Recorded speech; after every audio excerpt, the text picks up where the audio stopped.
Buenas, bueno, hoy tenía ganas de hablar de una película argentina que se llama Hoy se arregla el mundo, con una cantidad de actores que a mí me encanta. Está Baraglia, Natalia Oreiro, Diego Peretti, Yayo, Gerardo Romano, Gabriel Corrado, y después también Charo López, que trabajaba en Impro Crash, que me acuerdo haberla ido a ver a Off Corrientes, que era genial. Se notaba que iba a ser genial y lo es.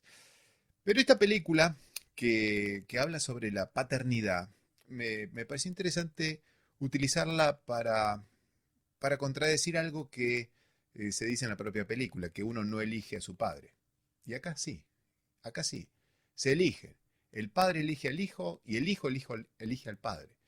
Y esto me parece interesante para el mundo del derecho de familia porque clásicamente las relaciones de familia eran relaciones de sangre, ¿viste? Tiene mi sangre, ¿no? Tiene mi genética. Y el nuevo Código Civil es un código descarnado, como dice Marisa Herrera, con esa palabra tan creativa que encontró para describir que la familia ya no tiene que ver con la sangre, tiene que ver con el afecto, ¿no? Con los vínculos que se van trazando más allá de los tradicionales círculos de sangre que existieron históricamente. ¿Y cómo es esta historia de Hoy se arregla el mundo? Un hombre de unos casi 50 años que ha tenido éxito en el campo de la productora televisiva, pero ya no tanto.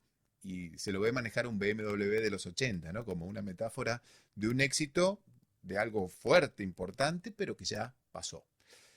Y se nota que ha puesto toda su energía y todo su mundo emocional en ese trabajo. Porque si bien en alguna parte se le dice, ¿qué tenés ahí en el pecho? Que no late, ¿no? O que Charo López le dice, sos un zombie emocional. En realidad, no es que está desconectado de sus emociones. Pone las emociones en lo que a él le interesa, que es su trabajo. Y fíjense que se enoja mucho cuando tiene riesgo de que le cambien el horario de su programa o cuando le levanten el programa. O sea, tiene vínculo emocional. El tema es que no se activa con la relación afectiva intersubjetiva, con su pareja. Perdió a una mujer que parece ser la ideal, porque cada persona que él conoce le dice, tu mujer me cambió la vida, tu mujer me salvó, me sacó del pozo. Bueno, él la perdió. Era una persona que como compañera hubiera podido ser fantástica y la perdió cuando se muere y la perdió antes, en realidad.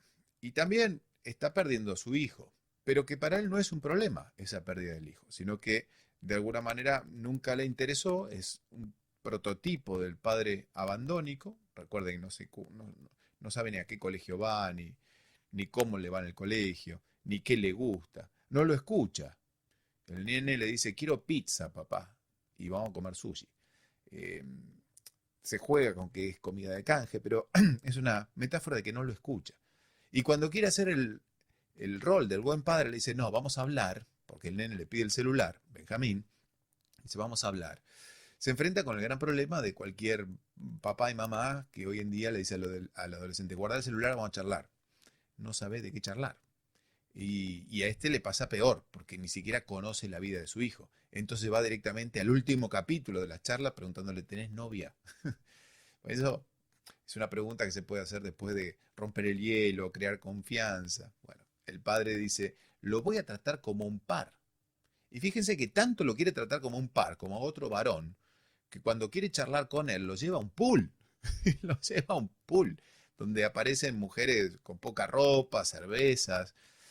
Y en ese pool, el papá le dice, mira, viste que las vacunas duelen. Bueno, yo te voy a decir algo que te va a doler, porque ya se enteró que no es hijo de él por el estudio genético. Te voy a decir algo que te va a doler. Y le dice, no soy tu papá. ¿Y el nene qué hace?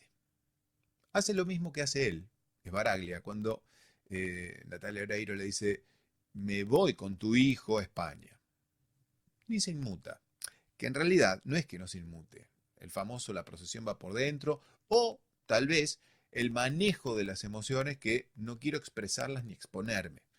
En otra parte de la película, cuando Esbaraglia y Oreiro están sentados los dos ahí como en esa ficción, noten que cuando Esbaraglia trata de abrirse y mostrar sus emociones, Natalia Oreiro lo carga, lo burla. Y eso también te explica cómo se fue formando esa personalidad fría de Sbaraglia, del personaje, ¿no? Del griego.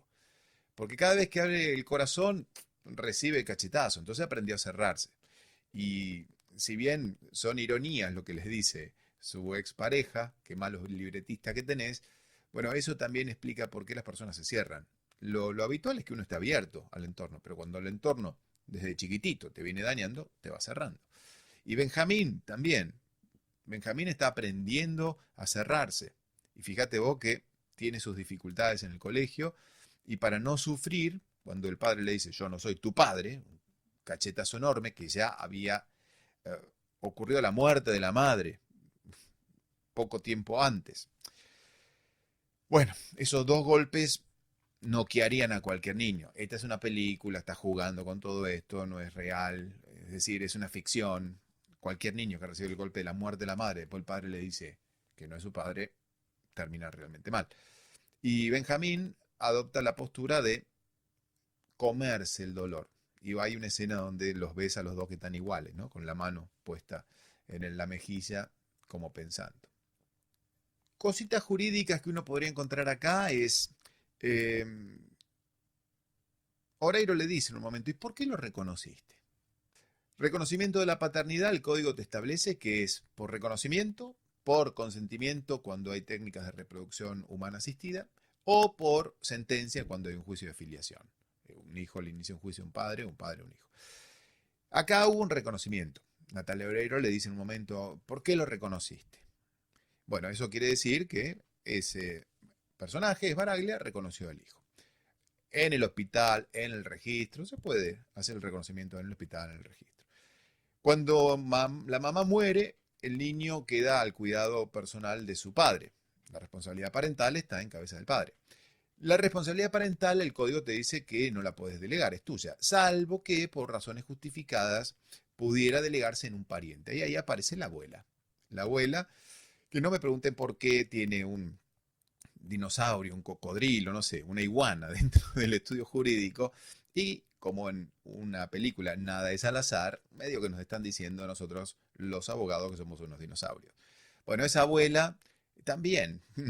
Esa abuela no está conectada emocionalmente con nada. Acordate la escena que no sabe si ya habló su yerno con ella, no habló. Está también en su mundo, es muy parecida a él. Y ese niño queda al cuidado personal de esta abuela. No puede quedar indefinidamente el cuidado personal de la abuela, porque la propia ley lo prohíbe. Vuelve a encontrarse en el vínculo afectivo con Sbaraglia, con su padre, y los dos, y acá es lo interesante, van a hacer un trabajo en conjunto para poder separarse. Y esto es lo que más me parece interesante en el campo de la revinculación. En los juicios de divorcio, cuando hay un papá que no ve a su hijo hace un montón de tiempo, se dan procesos de revinculación para que se acerquen. Hace tanto que no se hablan que ya tienen vergüenza, no saben cómo comunicarse. Entonces, muchas veces los terapeutas tratan de revincularlos. Revincular quiere decir acercar a dos posiciones, ¿no? Y muchas veces no funciona eso. Y de hecho acá tal vez no hubiera funcionado. ¿Y por qué funciona? ¿Por qué terminan queriéndose? Porque lo que hacen es ir en sentido contrario hacia donde eventualmente terminan. Es decir, no buscan unirse, buscan separarse. El niño busca a su padre, el padre busca ayudarlo a que encuentre a su verdadero padre. Y en esa tarea de separarse, es que empiezan a unirse. Porque ahí el padre deja de estar pensando en su hijo como una responsabilidad y en el lugar de padre y empieza a vivir con el hijo. Se quita todos esos mandatos y empieza a vivir y empieza a disfrutarlo a ese niño. Y empieza a escucharlo, empieza a conocerlo, empieza a entenderlo. Y al hijo le pasa lo mismo. Empieza a tener ese padre que no tuvo durante un montón de tiempo porque estaba abocado a su tarea. Y ahí es donde se va trazando el vínculo emocional. Las vueltas del destino. Como decía Shakespeare, el amor es como una sombra. Huye de quien lo persigue. Y en esta película lo vemos. El vínculo de afecto entre niño y padre se da porque no se está buscando. Se da a partir de la lógica inversa que tienen las relaciones afectivas, a veces. Y entre los dos aprenden. El problema típico entre un papá y un hijo que tienen problemas de interacción suele ser de afecto y de comunicación. O que no hay afecto, o que hay afecto pero no se lo sabe comunicar. Acá hay problemas de las dos cosas. Y me parece que los walkie-talkie que usan para comunicarse entre ellos es una metáfora de que Benjamín, cuando le dice, no, papá, tenés que decir cambio cuando termina de hablar, está haciéndonos una referencia que Benjamín le está enseñando a comunicarse. No por walkie-talkie, sino que eso es como un simbolismo de que el niño te está enseñando a comunicarte. Y de hecho, con los comentarios que están en el libreto que hace Benjamín, se va generando esta comunicación que le hace bien a su propio padre o que lo despierta en muchas oportunidades.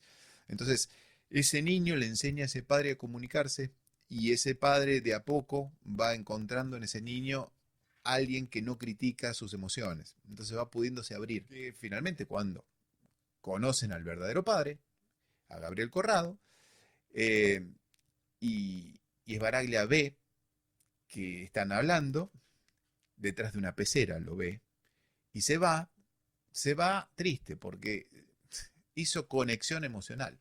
Es decir, Esbaraglia no era una licuadora que no andaba, era una licuadora que no estaba enchufada. En el momento que se enchufó, se activó su emocionalidad. Y vuelve el hijo, bueno, en realidad no es el hijo, pero vuelve ese hijo del corazón y le dice, tenemos que volver a casa, hay que seguir buscando. Y eso es como un pacto que los dos saben, la verdad, pero dicen, sigamos buscando, sigamos construyendo nuestro cariño.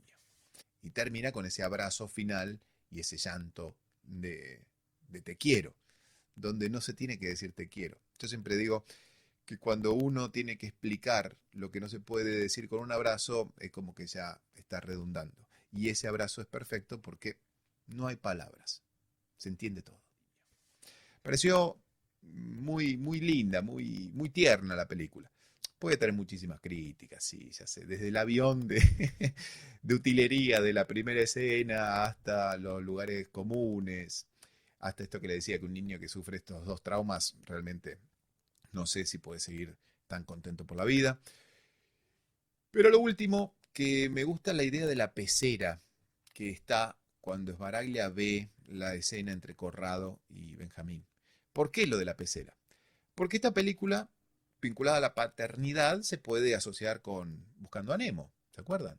Que el papá de Nemo pierde a su hijo y toda la película es la gran travesía hasta encontrarlo. Y una vez que lo encuentra, es volver al arrecife y aprender a soltar. Es decir, aprender a que Nemo pueda ir solito al colegio, puede ir a jugar con sus amiguitos. El papá de Nemo, Merlín creo que era el nombre, tenía mucho miedo a eso. Y toda la película es un aprendizaje de dejar que tu hijo crezca. Y esta película, hoy, eh, hoy se arregla el mundo, en realidad es un viaje para que el padre aprenda a atar, aprenda a abrazar, no a soltar, sino que es todo un viaje que se da para que se vincule emocionalmente con su hijo. Que de vuelta, en términos legales, es su hijo porque es un reconocimiento, pero tranquilamente Corrado podría hacer una impugnación de la paternidad y asumir la responsabilidad parental. Sin embargo, acá la película, bueno, nos muestra esto de que lo jurídico a veces está sostenido en ficciones. Y las ficciones, como este pacto que tiene en la última escena en el auto, a veces ayudan a vivir.